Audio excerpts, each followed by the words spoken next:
ایک بڑی اہم بات ہے اور ہم سب کو سوچنے کی ضرورت ہے کہ آخر ہم سب جب کسی کے تئیں یا کسی کے حق میں جمع ہوتے ہیں تو کیوں ہوتے ہیں؟ وہ ظلم تو ہم پہ نہیں ڈھا رہا ہے، وہ کوئی مظالم ہم پہ نہیں ڈھائے جا رہے ہیں،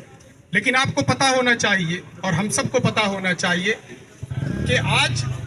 اقصیٰ میں بیٹھے لوگوں کو کسی نہ کسی طریقے سے ستایا جا رہا ہے، اور ہم دعویٰ کرتے ہیں کہ ہم مسلمان ہیں، ہم دعویٰ کرتے ہیں کہ نصر من اللہ فتح قریب کا نعرہ بلند کرتے ہیں، لیکن کیا یہ نعرے بلند کرنے سے کام بن جائیں گے؟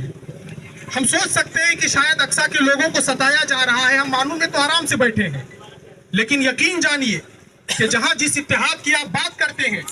کہ عالمی پیمانے پہ مسلمان یکجا نہیں ہوتے ہیں، میں کہتا ہوں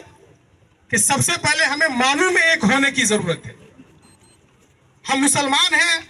اور ہم سب کی قدر کرتے ہیں،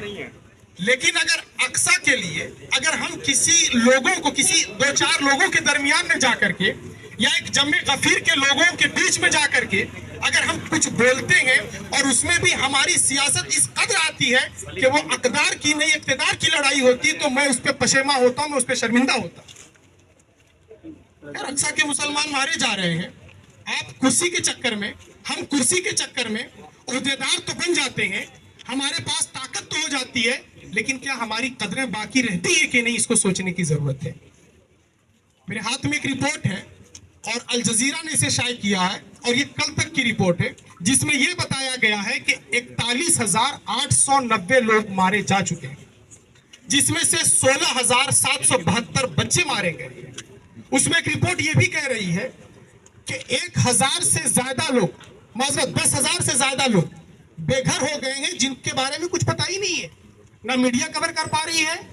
نہ کوئی شناسائی ہے کسی لوگوں کے ساتھ جو اس کو ڈھونڈ لائے۔ وہ ربل میں دبے ہوئے ہیں، وہ ملبے میں پڑے ہوئے ہیں، کون نکالے گا اسے؟ اس آواز کی آواز میں ملا کر کے کون اٹھائے گا ان آوازوں کو؟ اتنا ہی نہیں، ہم مسلمان ہونے کا دعویٰ کرتے ہیں، آپ جانتے ہیں کہ 1 سال ہو گیا ہے، اور اسی سال کے مکمل اور ظلم اور بربریت کے خلاف آواز اور احتجاج کی صدا کو بلند کرنے کے لیے ہم لوگ حاضر ہیں۔ عرب، ہم جانتے ہیں کہ ٹھیک ہے، کچھ بھی ہوتا ہے تو مثال دی جاتی کہ عرب کر رہا ہے تو مسلمان کیوں نہیں کرے گا؟ سب کو لگتا ہے کہ شاید عرب کر لیا تو بہت بڑا مسلمان ہے، بہت بڑا ایمان والا ہے۔ بھائی ایسا نہیں ہوتا ہے، یہاں پہ لوگ کاٹے جا رہے ہیں، مارے جا رہے ہیں، لیکن آپ نے سنا ہوگا کہ عرب کے لیے اور عرب کے لوگوں نے رقص و سرور کی محفلیں قیام کی ہیں انہی دنوں میں اور انہی لمحات میں۔ یہ ہم سب کے لیے پسماندگی اور یہ ہم سب کے لیے پشیمانی کا وقت ہے کہ مسلمان کی جب بات آئے گی تو عرب مثال میں آ جاتا ہے، جب عقیدہ کی بات آئے گی تو عرب کو آپ سب سے پہلے لے آتے ہیں، لیکن جب عرب سب سے پہلے انہی دنوں میں جب غازہ کے مسلمانوں کو، جب غازہ کے بچوں کو کاٹا جا رہا ہے، کچلا جا رہا ہے، رقص و سرور کی محفلیں کھولی جا رہی ہیں، کیا کسی نے آواز بلند کی ہے؟ ایک مثال نہیں ملتی ہے، وہ دور کی بات ہے۔ میں ذرا سا ہٹ کر کے اور ذرا تلخ بیانی کر رہا ہوں معذرت کے ساتھ، ہم مانو میں ہیں اور مانو میں پچھلے 7-8 سال سے ہیں، لیکن مانو کی سب سے بڑی کمی یہ ہے، جب ابھی وہاں سے ہم لوگ اکٹھا ہو کر کے نکلے تو کئی بچوں نے یہ کہا کہ بھائی جب ہم غازہ کے لیے اور اس کے اتحاد کے لیے جمع ہو رہے ہیں تو ہم بھائی چارگی کے ساتھ جمع ہوں، اور ہمارے کسی بھی عمل میں یہ نہ دکھے کہ ہم کسی پینل سے جڑے ہوئے ہیں۔ لڑکوں نے اعتراض کیا ہے، بھائی جب ہم یہاں اکٹھا نہیں ہو سکتے ہیں، یہاں اتحاد کا مظاہرہ نہیں پیش کر سکتے ہیں، تو آپ اقصیٰ کے لیے کیا کر لیں گے؟ گزارش ہے میری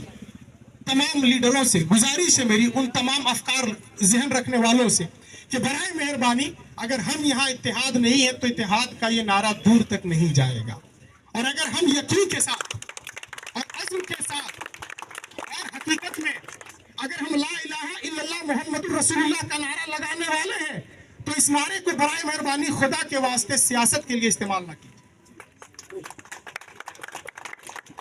لا الہ الا اللہ یہ ہماری پہچان ہے، ہماری شان ہے، لیکن کس لیے ہے؟ اقدار کے لیے ہے، اقتدار کے لیے نہیں ہے۔ ہم قدروں کو پامال نہیں کر سکتے ہیں۔ میں زیادہ وقت نہیں لوں گا، شاید یہ اشارے سب تک پہنچ رہے ہوں گے۔ میری گزارش ہے تمام لوگوں سے، اور میں اپنے لوگوں سے بھی گزارش کروں گا کہ جب بھی امت کی بات آئے تو آپ یہ مت سمجھیے کہ صرف مسلمان کے ساتھ ہو تو کھڑا ہوں گے، اور الحمدللہ مانو اس کی شہادت دیتا ہے کہ چاہے وہ ممیتا ہو، چاہے وہ روہت ویمولہ ہو،